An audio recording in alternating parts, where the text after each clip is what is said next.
Mozilla Firefox search અને auto complete લક્ષણો પરના આ મૌખિક ટ્યુટોરિયલમાં તમારું સ્વાગત છે. આ ટ્યુટોરિયલમાં આપણે શીખીશું કેવી રીતે સર્ચનો ઉપયોગ કરવો, સર્ચ એન્જિન્સની વ્યવસ્થા કરવું, ફાઇન્ડ બાર કેવી રીતે વાપરવું, એડ્રેસ બારમાં ઓટો કમ્પ્લીટ કેવી રીતે વાપરવું.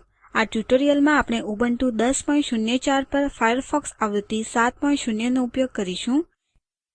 એક સૌથી સામાન્ય વસ્તુ જે લોકો ઇન્ટરનેટ પર કરે છે તે છે માહિતી શોધવું. તમે કોઈ ચોક્કસ વેબસાઇટ અથવા અમુક અન્ય માહિતી શોધી શકો છો. મોઝિલા ફાયરફોક્સ ઘણા વિધેયો ધરાવે છે જે તેને ઇન્ટરનેટ પર માહિતી શોધવું સરળ બનાવે છે. ચાલો આ માટેના કેટલાક માર્ગો જોઈએ. એક માર્ગ છે કે અન્ય વેબસાઇટોની મુલાકાત લઈ શોધો. કારણ કે સર્ચ એન્જિનો પણ વેબસાઇટ જ છે. યુઆરએલ બારમાં www.google.com લખો. ગૂગલ હોમ પેજ આવે છે. આ ગૂગલ હોમ પેજના કેન્દ્રમાં મુખ્ય સર્ચ બોક્સમાં ઈમેલ લખી સર્ચ પર ક્લિક કરો. સર્ચ એન્જિન બધા પરિણામો લાવે છે. આપણે જોઈ શકીએ છીએ કે પહેલું પરિણામ જીમેલ છે જે ગૂગલનું ઈમેલ છે. પણ મોઝિલા ફાયરફોક્સ સાથે આ કરવા માટેનો સરળ માર્ગ છે. નેવિગેશન ટૂલબાર પરના યુઆરએલ બાર આગળ સર્ચ બાર ફિલ્ડ છે. વૈકલ્પિક રીતે તમે Ctrl+K દબાવી સીધું સર્ચ બાર ફિલ્ડમાં જઈ શકો છો. સર્ચ બાર ફિલ્ડ પર ક્લિક કરો અને ઈમેલ લખો. તેની બાજુમાં આવેલ મેગ્નિફાય ગ્લાસ ચિહ્ન પર ક્લિક કરો. આપણને કન્ટેન્ટ એરિયામાં શોધ પરિણામો જોવા મળશે. આપણે પ્રથમ પરિણામ જીમેલ જોઈ શકીએ છીએ જે ગૂગલનું ઈમેલ છે. સર્ચ બારમાં ડાબી બાજુએ સર્ચ એન્જિનનો લોગો જે પરિણામો લાવવા માટે ઉપયોગ કરવામાં આવેલ હતો તે જોવા મળે છે. મૂળભૂત સર્ચ એન્જિન જેનો મોઝિલા ફાયરફોક્સમાં ઉપયોગ કરેલ હતું તે ગૂગલ છે. પરંતુ આપણે ફક્ત આ સુધી જ મર્યાદા રાખવું જરૂરી નથી. આપણે આપણી પસંદગીથી સર્ચ એન્જિન પસંદ કરી શકીએ છીએ. સર્ચ બાર અંદર ગૂગલ સર્ચ એન્જિન લોગો પર ક્લિક કરો. નોંધ લો કે ડ્રોપડાઉન બોક્સ સૌથી લોકપ્રિય સર્ચ એન્જિન જેવા કે યાહૂ અને બિંગ સાથે સમાવેશ કર્યો છે. ડ્રોપડાઉનમાંથી યાહૂ પસંદ કરો. આપણે અવલોકન કર્યું કે સર્ચ બારમાં ડાબી તરફ પર લોગો હવે યાહૂ લોગો સાથે બદલાઈ ગયો છે. સર્ચ બારમાં ફરીથી ઈમેલ લખો અને મેગ્નિફાય ગ્લાસ પર ક્લિક કરો. આ સમયે આપણે જોઈ શકીએ છીએ કે કન્ટેન્ટ એરિયામાં પરિણામો યાહૂ સર્ચ એન્જિન તરફથી છે. નોંધ લો કે પરિણામો છેલ્લા સમય કરતાં સહેજ અલગ છે. પ્રથમ પરિણામ હવે જીમેલ નથી. હવે પ્રથમ પરિણામ યાહૂ મેલ છે. સર્ચ બાર અંદર સર્ચ એન્જિન લોગો પર ફરીથી ક્લિક કરો. ડ્રોપ ડાઉન બોક્સમાં મેનેજ સર્ચ એન્જિન્સ પસંદ કરો. તે મેનેજ સર્ચ એન્જિન્સ લિસ્ટ શીર્ષક ધરાવતું સંવાદ બોક્સ ખોલે છે. યાદીમાં છેલ્લી આઇટમ પર ક્લિક કરો. જમણી બાજુ પરના બટનો હવે સક્રિય છે. રિમૂવ બટન પર ક્લિક કરો. આપણે જોઈ શકીએ છીએ કે જે આઇટમ આપણે પસંદ કરેલ હતી તે હવે યાદીમાં નથી. સંવાદ બોક્સ બંધ કરવા માટે OK પર ક્લિક કરો. સર્ચ બાર અંદર સર્ચ એન્જિન લોગો પર ક્લિક કરો. મેનેજ સર્ચ એન્જિન્સ પર ક્લિક કરો. મેનેજ સર્ચ એન્જિન્સ લિસ્ટ સંવાદ બોક્સ ખુલે છે. સંવાદ બોક્સના તળિયે એક લિંક છે જે કહે છે ગેટ મોર સર્ચ એન્જિન્સ. તેના પર ક્લિક કરો. એક નવી બ્રાઉઝર ટેબ ખુલે છે. તે ઘણા સર્ચ એન્જિન પ્રદર્શિત કરે છે જેને આપણે સર્ચ બારમાં ઉમેરી શકીએ છીએ. તમે તમારી જરૂરિયાત મુજબ કોઈપણ સર્ચ એન્જિન ઉમેરી શકો છો. ટેબના ખૂણે X પર ક્લિક કરી આ ટેબ બંધ કરો.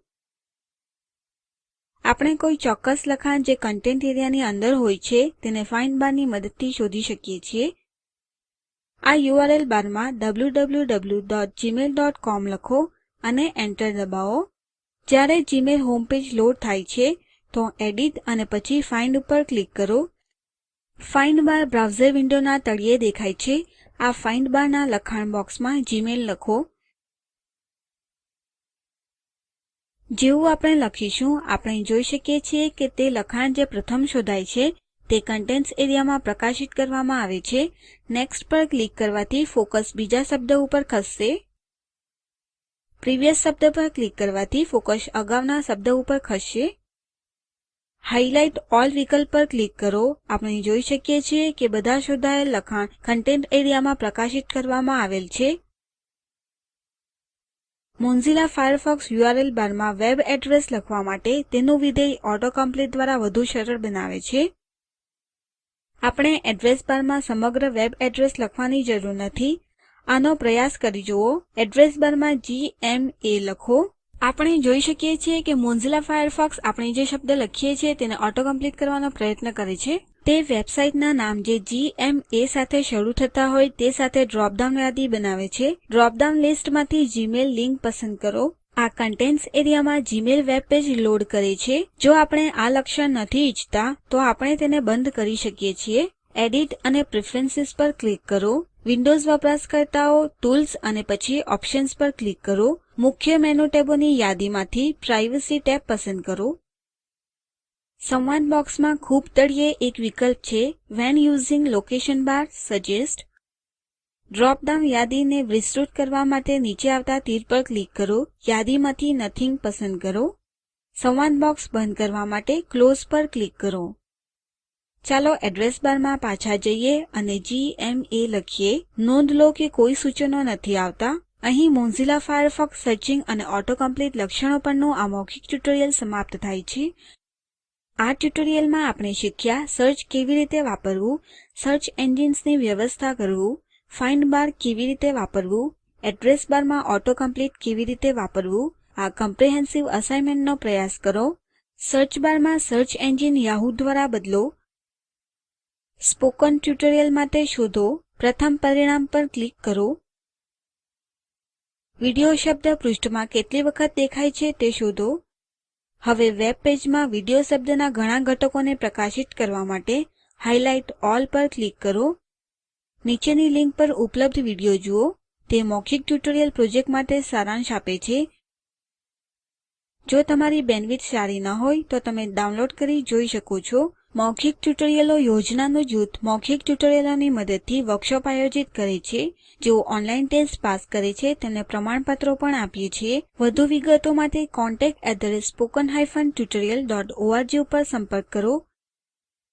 મૌખિક ટ્યુટોરિયલ યોજના એ ટોક ટુ અ ટીચર યોજનાનો ભાગ છે જે આઇસીટી એમએચઆરડી ભારત સરકાર દ્વારા શિક્ષણ પર નેશનલ મિશન દ્વારા આધારભૂત છે. આ મિશન વિશે વધુ જાણકારી આ લિંક પર છે spoken-tutorial.org/nmeict-intro. આઈઆઈટી બોમ્બે તરફથી ભાષાંતર અને રેકોર્ડિંગ કરનાર હું કૃપાલી પરમાર વિદાય લઉં છું. જોડાવા બદલ આભાર.